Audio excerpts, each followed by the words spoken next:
So, how do we do this 2 bits per symbol? How do you actually implement that 2 bits per symbol? We just said earlier that I want to represent 0 0 as A, 0 1 as B, 1 0 as C and 1 1 as D. These have to be unique symbols. So, one easy way of doing that is by saying that 0 0 is represented by this constellation point, 0 1 is represented by this constellation point, 1 0 is represented by this constellation point and 1 1 is represented by this constellation point. So, instead of using 2 levels of phase, I am now going to use 4 distinct levels of phase. It is just phase shift keying, amplitude does not change, which is why the radius of the ring is constant, you get a circle. Amplitude has not changed, it is only the phase that has changed.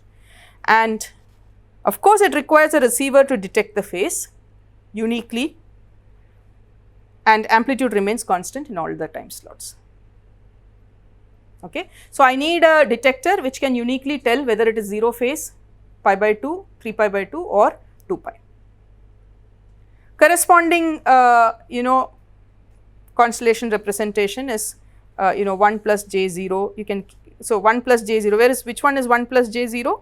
This is exactly why I asked you this question. Do not confuse this as in phase and this is not real part or imaginary part. What you call as 0 0 and 0 1 is up to you. There are certain grey coding conventions that are used to say which one is called as 0 0 and which one is called as 0 1. Okay. So, this is 1 plus j 0 and you can keep writing for different constellation points. So, typically this is not how it is sent.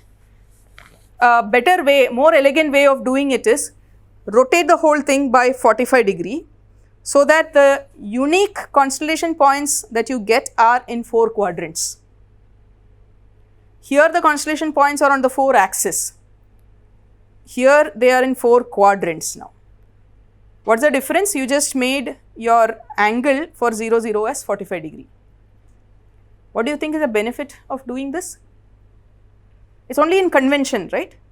I could, instead of using angles 0 pi by 2, I am now using pi by 4, 3 pi by 4 and so on. What do you think is the inherent benefit of doing this the moment you switch to this?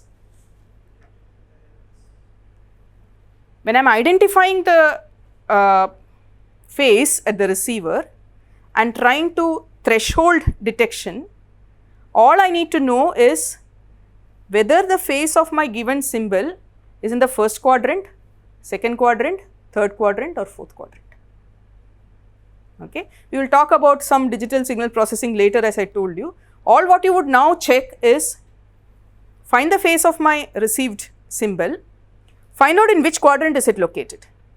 If it is in the first quadrant, I just assign it as 0 0. It is like threshold detection. Whereas this one, if I am insisting that this point is going to be my constellation, even if it goes above or below, here also you can do a thresholding. You can say that if it is between this angle, I should make it as 0 0, but conventionally quadrant representation is more convenient to us. So, I say anything in first quadrant is this, second quadrant is this and so on. It is only a matter of convention. How would the phase look like? In the bit slots, it will be either 45 degree, which is 0 0, 0 1 is 135 degree, 1 1 is minus 45 degree, because this angle is what is called as minus 45 degree, and again it is a 0 0 and so on. This is, remember, the y axis is not amplitude, it is phase. If I were to plot the amplitude, how is it going to look like? Constant amplitude. Okay. Now, I can do this not with phase modulation, I could also do this with amplitude modulation. It is not necessary that I should use phase modulation to transmit 2 bits in one symbol. I do not have to necessarily have 4 phase points, I could have 4 amplitude points. So, I could say on one end I have 0 plus j 0, the other end I have 1 plus j 0, and the available space here I can actually divide into 3 equal halves, right, and say this is 0.33 plus J0, this is 0.67 plus J0. That is also allowed. What is the difference? What would be different here? I need to now uniquely determine how many amplitudes now. I need to uniquely determine 4 different amplitudes. If it was a OOK, I needed to determine, I could put a threshold here and I would say anything less than that threshold is 0, anything more than that threshold is 1. But I need to now have how many thresholds? So that if I have a signal, I have it here already. So this is what is called as PAM2. This is pulse amplitude modulation. PAM2 is 2 levels, which is our conventional OOK. NRZ means non-return to 0, which means the pulse remains as high throughout the bit slot. It does not come back to 0 once the bit slot is over. If the next bit is 1, it continues to remain as high. There are subtle differences between the bandwidth requirements for a non-return to 0 and a return to 0, and we will, in the next class, we will talk about what is the difference between NRZ and RC. But if it is PAM4, pulse amplitude modulation 4 level, we have 4 levels of amplitude, each amplitude level getting represented by each of these symbols. So, you need a threshold detection somewhere happening, you need a threshold detection happening, for instance, here, you need a threshold here, you need a threshold here, right. You need 3 thresholds to be able to uniquely identify the 4 levels. Number of bits per symbol is still 2. So, you could do 2 bits per symbol either with phase modulation or with amplitude modulation. Which one do you think is better? Here the signaling points look close to each other, whereas there the signaling points are in the constellation plane pi by 2 away from each other, fair enough. But you are forgetting the fact that you need to do phase detection there. Here you could do just threshold detection. You still do not know how to do phase detection, right. We will talk about receivers and we will talk about how to detect phase, and then we will ask this question again. You will realize that phase detection will require much more complexity. In optics, there is only one way of detecting phase. There is only one technique to detect phase, which is interferometry. You need to compare 2 phases to determine one phase. So, you need a miniature interferometer. When we talk about receivers, we will discuss what that interferometer is in a coherent communication system. You will realize probably it is more cost effective to do pulse amplitude modulation than QPSK. What was QPSK? QPSK is quadrature phased shift keying. What we discussed earlier, 4 constellation points, is QPSK. Okay. Simply because you can turn the intensity level of a laser or an LED at 4 levels, and you can put thresholding at 3 levels with minimum hardware requirement.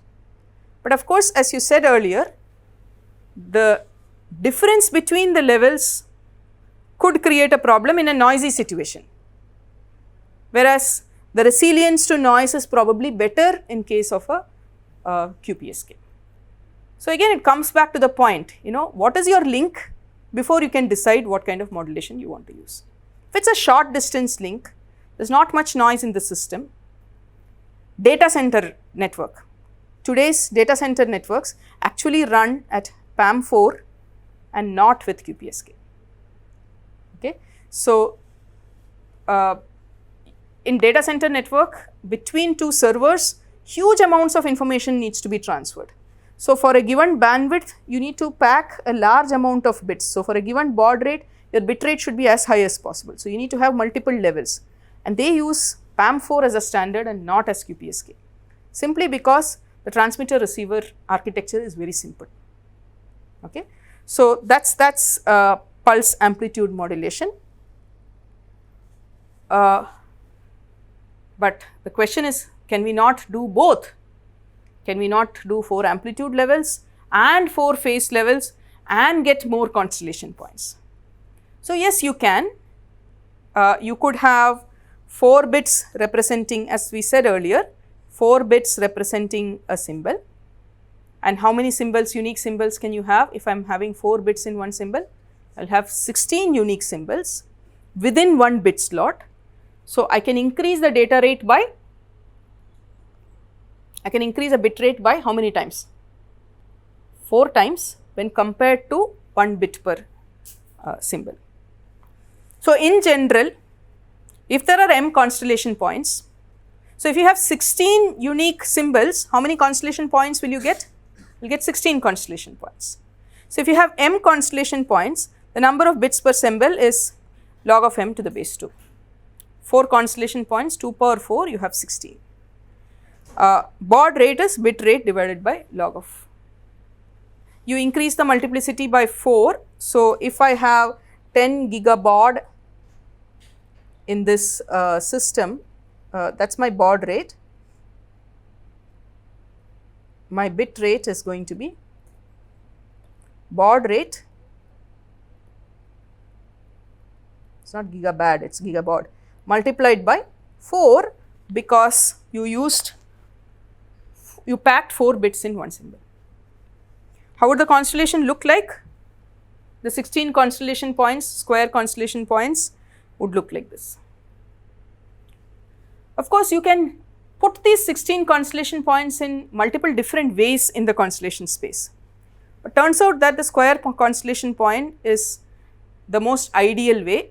If you are doing a little bit more on digital communication, you will learn why square constellation is ideal. But let us take for a fact that square constellation is the ideal way of mapping the 4 bits into one symbol.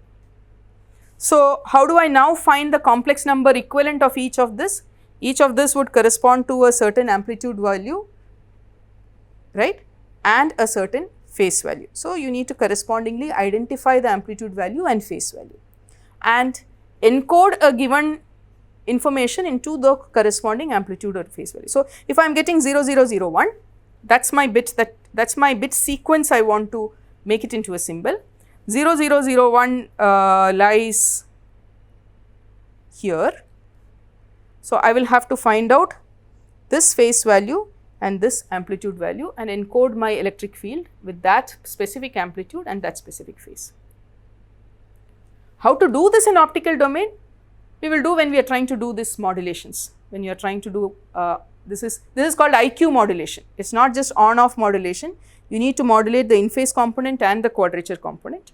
So, when we are doing modulation, we will do how to exactly do it in the optical domain. Right now, we are looking at a level as to where the digital communication schemes that are used in optical communication. Okay. So, the measure of how much information can be packed in a given spectrum is spectral efficiency. For instance, this is my optical carrier, okay. This is my bit rate. Let us say I am OOK, right, doing an OOK, which means I have non return to 0 on off keyed. There is a certain bit slot, and I know from my basic signals and systems that if I do a Fourier transform of a rectangular pulse, I will get a sink, and the first null of the sink corresponds to 1 over the bit slot, the pulse duration, okay. So, this is my corresponding to my pulse. So, this is the first null. Ideally, I should, for this NRZ, I should have something like this to completely represent that NRZ. But in practical systems, you see this frequency spectrum extends to infinity. You really do not need that infinite frequency spectrum to represent your bit. What we are drawing as this square waveform is there only in textbooks. When you actually implement it, what you will end up having is, because of the bandwidth limitations in the transmitter, in the receiver, you will have something like this. This is again one benefit of digital communication. You really do not want necessarily a square wave. All what you want to do is identify at the middle of your sampling, your middle of your bit slot, whether it is a 1 or a 0. You do not even mind searching here and there little bit around the middle of your bit slot to find out whether it is 1 or a 0. All what you are interested is, I sample at this point, find out the value whether it is a 1 or a 0. So, you really do not care whether your signal looks like this, or even whether your signal is looking like, for instance, this also you do not care. So long as you are doing the thresholding correctly, you are picking only the value at the middle, that could be a 1 or a 0. Which means, what does it mean as far as the spectrum is concerned? If you do a low pass filtering and pick only the region corresponding to minus B to plus B, in the time domain what happens is, it starts getting shaped. The sharpness goes away and you will start getting rounded off. But because it is digital communication, you do not care. So, all what you want is a bandwidth corresponding to minus B to plus B, minus bit rate to plus bit rate. In fact, this should not be bit rate, this should be baud rate, because TB decides the symbol duration. Within that symbol you could have multiple bits. Okay. So, this is actually the baud rate, and that is good enough for representing your signal in the time domain. There are certain definitions here which is used in books. Nyquist frequency is half of that.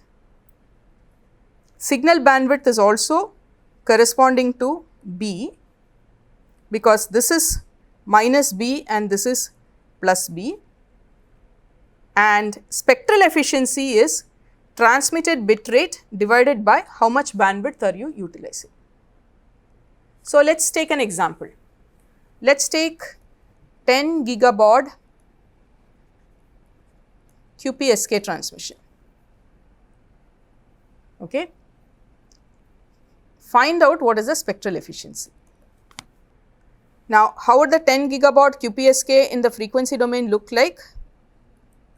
Depending on your carrier frequency, whether it is 1310 or 1550 nanometer or something, there is some terahertz at the center, and the spectrum is going to extend from Fc plus 10 gigahertz to Fc minus 10 gigahertz. Ideally, the spectrum will extend further, but what is required is only Fc plus 10 to Fc minus 10. That is good enough to represent your time domain for if you do sampling wise enough. So, what is the spectral efficiency? It is a transmitted bit rate divided by bandwidth utilized. What is the total bandwidth you are utilizing? 20 gigahertz. What is the bit rate? 10 gigabaud. Each symbol duration has how many bits? 2 bits or 4 bits? 2 bits. Each symbol is represented by 2 bits. You have 4 constellation points, that is representing only 2 bits. So, what is your spectral efficiency? 20 gigabits per second divided by 20 gigahertz. So, this would be 1 bit per second per hertz. Assuming you are using the entire 2B bandwidth. Okay. If you were doing 10 gigabaud OOK, what would have been the spectral efficiency? Half. If you are doing 10 gigabaud PAM4, what would have been the spectral efficiency? PAM4 is identical to QPSK, correct, in terms of the number of bits per symbol. So, that is again 1 bit per second per hertz. If you are doing 10 gigabaud 16 QAM, it is going to be 2 bits per second per hertz. That is assuming that you are using this full bandwidth. But if you are using only Nyquist bandwidth, then the whole spectral efficiency is going to go higher. Now, whether you would use the Nyquist effective signal bandwidth or whether you would use the full bandwidth depends on your system now. Well, I can also clarify what this Nyquist bandwidth is and whether you are using the full bandwidth or Nyquist bandwidth. You see, we talked only about NRZ. Nyquist bandwidth is actually the theoretical minimum bandwidth that is required to transport that information, which is only half the total bandwidth of the information. If you are using NRZ, you will use this full bandwidth, which is 20 gigahertz. But suppose you do some kind of shaping in the time domain, which is called as the Nyquist shaping, Nyquist pulse shaping. If you are doing something called as Nyquist pulse shaping, the required bandwidth can actually come down, and the minimum that is essential for communication to happen is your Nyquist bandwidth, and if you are using that Nyquist bandwidth, you can further increase the spectral efficiency. Why are we defining spectral efficiency? So, when you talk about data rates, it is not the absolute data rate that would matter, it is also about how efficiently you are using the available bandwidth. Your electronics can work at a specific bandwidth. Let us say I am limited in my electronics can work only at 10 gigahertz bandwidth. The question is, with the 10 gigahertz bandwidth, what is the largest data rate you can transmit? So, spectral efficiency quantifies that number. How large can my bit rate be with reference to my bandwidth? If I am deciding to just do on-off signaling, the spectral efficiency is only half. NRZ on-off is just half, which means in that 10 gigahertz bandwidth, I am actually transmitting only 5 gigabits per second. But if my requirement of transport of information is really large, what I would do is I will start doing advanced other modulation formats, so that you move out from OOK and you start moving to BPSK or QPSK. BPSK and OOK, there is no difference, because in terms of spectral efficiency, it is 1 bit per bit slot. But if you are doing QPSK or 16 QAM or PAM4, or nobody stops you from 16 QAM, you could do 32 QAM, 5 levels, you could do 64 QAM, 6 level, you could do that. What happens to your constellation? It starts becoming denser and denser and denser. What is the problem with that? The system will become more and more prone to noise. Another way of looking at it is, the signal to noise ratio that is required will start going higher and higher.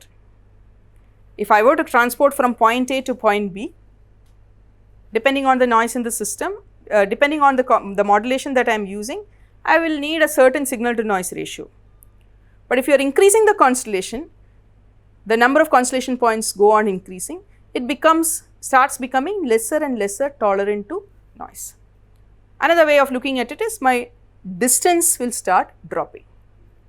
So, on one hand, while you are increasing the data rate, the other hand, your distance of communication will start decreasing. So, there again is the trade-off. So, you should see wisely what is the distance, what is the required data rate. For example, take the data center example. Within the data center, the distances are going to be like 100 meter or 200 meter or anyway less than a kilometer. There you can afford to do this 64 and 128 QAM and things like that, because it's a short distance, the noise sources are minimal. We have still not talked about the noise sources, but we will talk about it, but this is something that you can keep in mind. You can go to higher order QAMs, but that is not possible when you are trying to talk about very long distance communication. You want to go transatlantic link, which is like 3200 kilometers or 4200 kilometers, you have repeaters in between.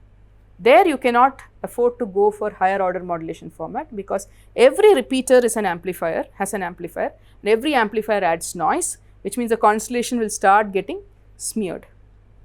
So, the receiver, once, for example, in case of a QPSK constellation, once this constellation point moves to the next quadrant, you will never be able to recover it. You have already made an error. So, that is the challenge as you increase the number of constellations. So, we will stop here.